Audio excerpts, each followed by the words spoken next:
down to about 300,000. The Iranian economy was in shambles. The Ayatollah was on his knees. Joe Biden came in like the cavalry coming to the rescue and immediately stopped enforcing oil sanctions. And what happened? Iran's oil sales went from 300,000 barrels a day to now more than 2 million barrels a day. Every one of those barrels is a gift from Joe Biden and the Democrats. That is over $80 billion. Mind you, this is from the same administration that does everything they can to kill oil and gas production in America while allowing a theocratic Ayatollah. Understand, the Ayatollah chants with mobs, chants death to America and death to Israel. And Joe Biden has said, here's $100 billion. This seems like a great idea. And what happened with that $100 billion? Well, 90% of Hamas's funding comes from Iran. 90% of Hezbollah's funding comes from Iran.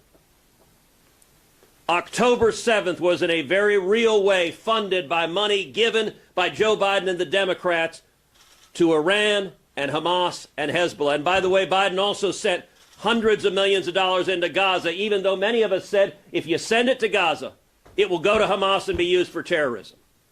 They knew that. They agreed with that. The Biden administration concluded it was, quote, highly likely the money would go to Hamas for terrorism. You know what they did? They waived the anti-terrorism laws and said, send it anyway. Where are we now? Where we are now is the Biden administration is sending money right now to Gaza.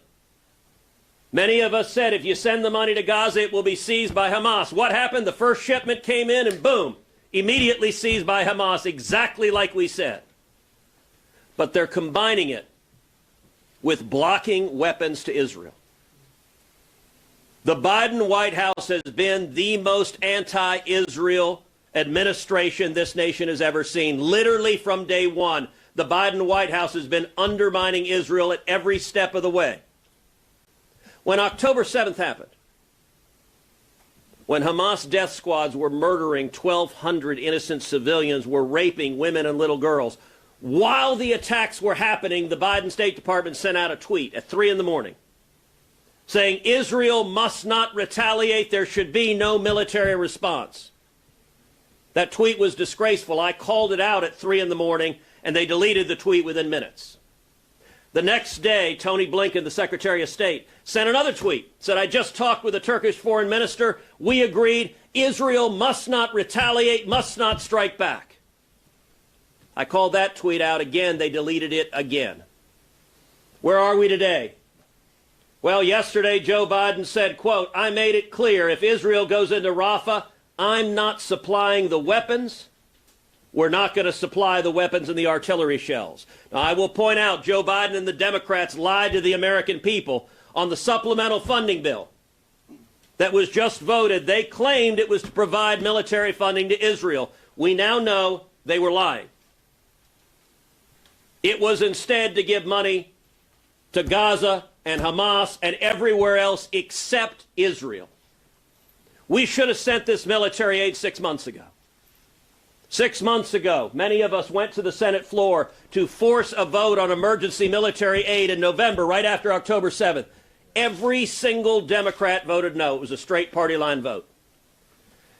A final observation. What Joe Biden is doing is not new. He has spent decades attacking and undermining Israel. Yes, it is true the radical left wing of the Democrat Party, the pro-Hamas wing of the Democrat Party is on the rise, is on campuses, and the Democrats are terrified of them. All of that is true.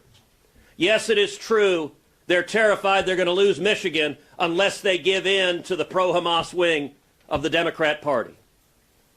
But understand these sentiments are not new for Joe Biden. In 1982, when, by the way, I was 11 years old. Yeah, we're young. There you go, Ted. In 1982, Joe Biden was a senator from Delaware, and he confronted Israel's Prime Minister Menachem Begin during his Senate Foreign Relations Committee testimony.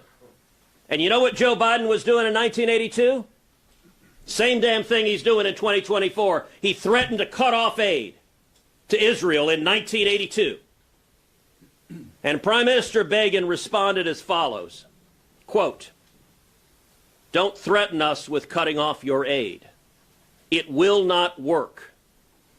I am not a Jew with trembling knees. I am a proud Jew with 3,700 years of civilized history. Nobody came to our aid when we were dying in the gas chambers and ovens. Nobody came to our aid when we were striving to create our country. We paid for it. We fought for it. We died for it. We will stand by our principles. We will defend them. And when necessary, we will die for them again, with or without your aid." Even though Joe Biden wants to abandon Israel, and even though the Democrats in the Senate and House apparently support him in wanting to abandon Israel, America does not, and we should not let him. We should stand together and say, America stands united with Israel, and Hamas should be utterly destroyed.